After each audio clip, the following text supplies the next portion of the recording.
Ilang mga banyaga nagtatangka umanong magtayong muli ng mga underground operations ng Pogo. Ayon po yan sa Philippine National Police. Kasama natin sa balita si Radyoman Marjo Domingo.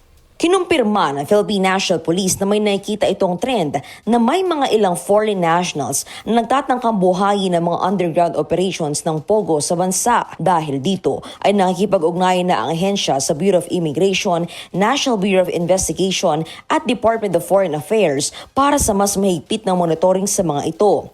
Ayon kay Acting PNP Chief Police Lieutenant General Jose Melencio Nartates Jr., may malaking posibilidad na ang ilang illegal Pogo IGL operators ay konektado sa mas malalaking transnational cybercrime groups. Dagdag pa niya, hindi lang ito simpleng illegal gambling, maaring may kasama itong online fraud, money laundering, identity theft at iba pang uri ng cybercrimes. Samantala, tiniyak naman ni Nartates na nakipagtulungan na ang PNP at Criminal Investigation and Detection Group sa mga foreign counterparts para masugpo ito. Matatandaan na nakaaresto ang mga operatiba sa ikinasan itong operasyon sa isang Chinese national na wanted sa kasong estafa kung saan nadiskubre ng mga otoridad ang umano'y illegal online gaming hub na nagkukunwaring IT BPO company.